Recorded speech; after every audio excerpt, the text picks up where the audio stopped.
Welcome to this on-the-record debate with the candidates for Director General of the World Health Organization. This is the first time in the history of the World Health Organization that the candidates have put themselves into the public domain to face questions from a moderator and from an audience.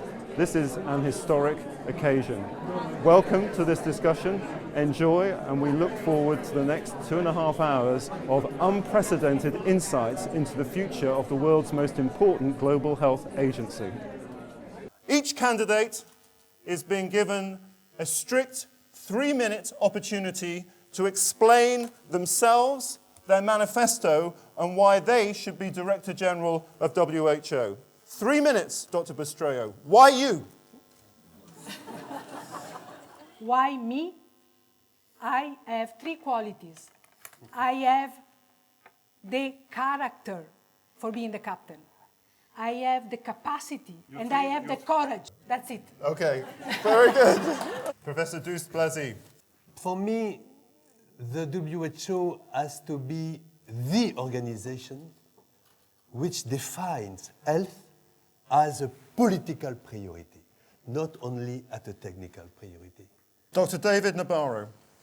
Health is repositioning as part of the broad, multilateral, multisectoral, sustainable development agenda. That's what I'm all about. A WHO that's ready to find its place in the new international system. Dr. Sanya Nishtar, 3 minutes. My vision centers on 3 things, and I make 10 pledges in support of that vision.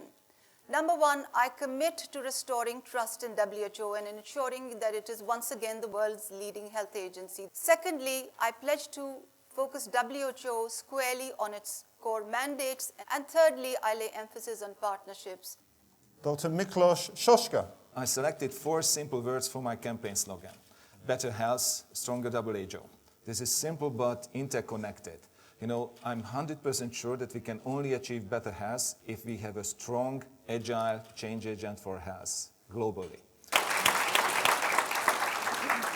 Now we're going to go into some questions to our candidates. All of you agree that the World Health Organization needs further reform. What is the single most important reform that WHO now needs and that you will begin to implement as Director General? For me, you know, the Director General and the regional directors have to define global strategies for global challenges. And all this strategy has to be in all the regions. It is the same strategy. We don't have to begin again a strategy in the 6 regions. It's absolutely imperative to continue build on the number of donors that are supporting WHO.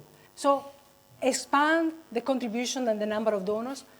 Work on innovative forms of financing.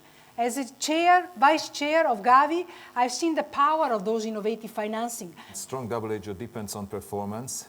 My number 1 organizational intervention should be a performance management system. When I'm talking about better performance, I'm sure that that is the key for generating more resources. The instrument for accountability, as Flavia will tell you, she is the sitting ADG, are the accountability compacts between the Director General and the Assistant Director General. I have studied those in great detail, and the indicators outlined for accountability are not specific. There is much potential to take them to a much granular level, and I believe in extrapolating and putting a layer of risk-based accountability on top of that. Let's recognize that WHO will in future be a curator of a managed network for world health that will involve the expertise within its member states, like all the capacity here in Britain, but also in many other countries, in southern countries who've got growing expertise and much to teach the rest of the world. How will you convince heads of government to sustainably invest in universal health coverage? I think convincing heads of state of the value of health investment is one of the things that is so important and crucial. This is a political act.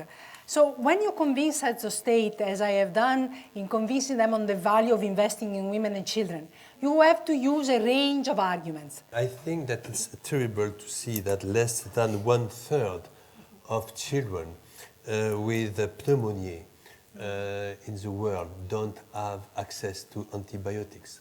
Is gender equity in global health leadership an important objective for the WHO Director General? If so, what would you do to promote this? I think that we could start with a female Director General.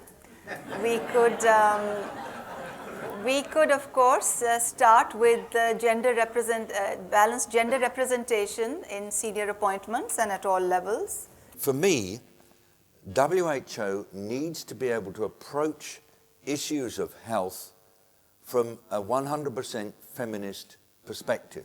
The whole organization needs to be a feminist organization. Yes, I believe that there ought to be greater gender equity in the organization, just as there should be right across the UN. But for me, that's only part of the issue. The issue is whether the organization views issues of health through the eyes, through the hearts and through the heads that women view them through. And I'd like to see men being encouraged to do that more. What steps would you take to prevent undue influence on WHO from the private sector? Tobacco. In 76 days, we introduced non-smoking regulation in Hungary. We introduced public health product tax, so it is beverage industry, food industry. Then we broke down the prices. The generic pharma prices were decreased by more than 75% in Hungary. You have to be brave, and you have to take up the challenge with them. Thank you. Thanks very much to the panel. I'd like to wish you all good luck in your campaigns. Thank you very much. Well, I hope you agree with me that you've just seen five very fine candidates standing for the Director General of WHO. You will have noticed that one was not there, Minister Tedros. Each has a very distinctive vision for the future of WHO. This is a critical moment, not only for the agency, but also for global health. Make up your own minds and decide. The decision will happen next May at the World Health Assembly. Thank you for watching.